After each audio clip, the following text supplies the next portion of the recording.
Tata nuclear power plant को लेकर अब विरोध तेज हो गया है। जी हां, रीवा जिले के सिरमौर ब्लॉक के रोजौही क्षेत्र में प्रस्तावित टाटा न्यूक्लियर पावर प्लांट को लेकर स्थानीय स्तर पर विरोध तेज हो गया है। करीब 28,000 करोड़ रुपए की अनुमानित लागत से बनने वाले इस परमाणु ऊर्जा संयंत्र को लेकर क्षेत्र में बहस और चिंता दोनों बढ़ती जा रही है। जहां एक ओर इसे देश की ऊर्जा जरूरतों को पूरा करने की दिशा में एक बड़ा कदम बताया जा रहा है, तो वहीं दूसरी ओर स्थानीय लोग और पर्यावरण कार्यकर्ता इसे संभावित खतरे के रूप में देख रहे हैं। सूत्रों के अनुसार इस परियोजना के प्रस्तावित स्थल को लेकर शुरुआती स्तर पर ही आपत्तियां सामने आने लगी थी। स्थानीय निवासियों का कहना है कि परमाणु संयंत्र जैसी उच्च जोखिम वाली परियोजना घनी आबादी वाले क्षेत्र के पास स्थापित करना सुरक्षा की दृष्टि से उचित नहीं है। क्या आपको बोरवेल करवाना है लेकिन लोकल और सस्ते पाइप्स लगाकर हो गए हैं परेशान? तो अब आपके शहर में आया है न्यूट्रॉन 40 kg बोरवेल पाइप। दमदार क्वालिटी के साथ 10 साल की गारंटी, ज्यादा मजबूती और लंबी उम्र का वादा। तो अगली बार बोरवेल करवाएं, केसिंग पाइप सिर्फ न्यूट्रॉन 40 kg ही लगवाएं। उनका मानना है कि किसी भी तरह की तकनीकी खराबी या दुर्घटना की स्थिति में इसके गंभीर परिणाम पूरे क्षेत्र को प्रभावित कर सकते हैं।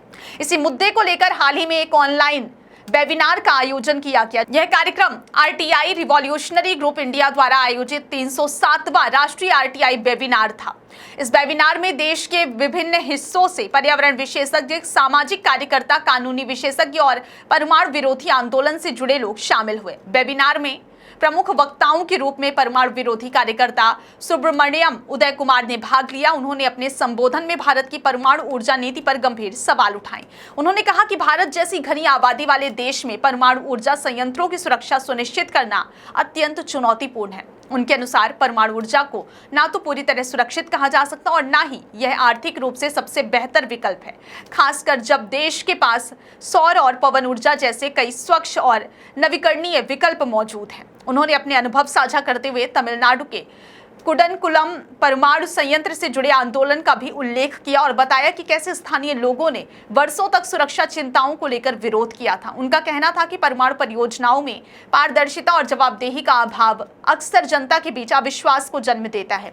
पर्यावरण कार्यकर्ता महेश पंड्या और रजनी दवे ने भी वेबिनार में हिस्सा लिया और तकनीकी दृष्टिकोण से परमाणु ऊर्जा के प्रभावों पर प्रकाश डाला। उन्होंने कहा कि परमाणु ऊर्जा भले ही कम कार्बन उत्सर्जन का दावा करती हो, लेकिन इससे उत्पन्न रेडियोधर्मी कचरा एक दीर्घकालिक समस्या बन जाता है, जिसका सुरक्षित निपटान आज भी एक वैश्विक चुनौती है। कानूनी विशेषज्ञ वीरेंद्र कुमार ठक्कर ने परमाणु ऊर्जा से संबंधित सूचना अधिकार और कानूनी ढांचे पर चर्चा की। उन्होंने बताया कि परमाणु परियोजनाओं से जुड़ी सूचनाओं तक आम जनता की पहुंच सीमित होती है, जिससे पारदर्शिता पर सवाल उठते हैं। उन्होंने यह भी कहा कि परमाणु दुर्घटनाओं की स्थिति में मुआवजे और जिम्मेदारी तय करने वाले कानून कई बार प्रभावित लोगों के लिए पर्याप्त नहीं होते।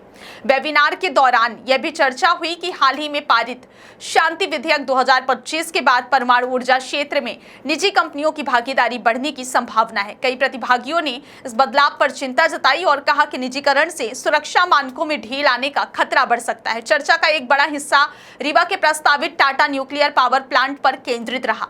विशेषज्ञों और कार्यकर्ताओं ने सवाल उठाया कि क्या भारत की ऊर्जा जरूरतों को पूरा करने के लिए परमाणु ऊर्जा ही सबसे उपयुक्त विकल्प है, जबकि देश में सौर ऊर्जा उत्पादन की अपार संभावनाएं मौजूद हैं।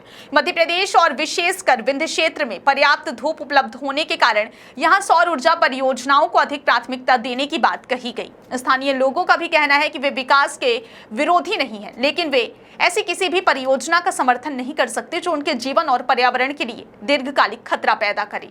उनका तर्क है कि किसी भी बड़े औद्योगिक या ऊर्जा प्रोजेक्ट से पहले व्यापक जनसुनवाई और पारदर्शी पर्यावरणीय मूल्यांकन आवश्यक होना चाहिए। वहीं दूसरी ओर परियोजना समर्थकों का मानना है कि परमाणु ऊर्जा देश की बढ़ती बिजली मांग को पूरा करने में महत्वपूर्ण भूमिका निभा सकती है।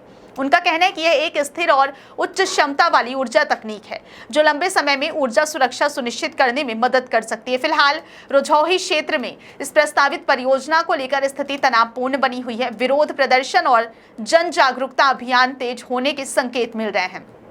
प्रशासनिक स्तर पर अभी तक इस मामले में अंतिम निर्णय या विस्तृत आधिकारिक बयान सामने नहीं आया है, लेकिन यह स्पष्ट है कि आने वाले समय में यह मुद्दा रीवा और पूरे प्रदेश में एक बड़ा राजनीतिक और सामाजिक बहस का विषय बनने जा रहा है।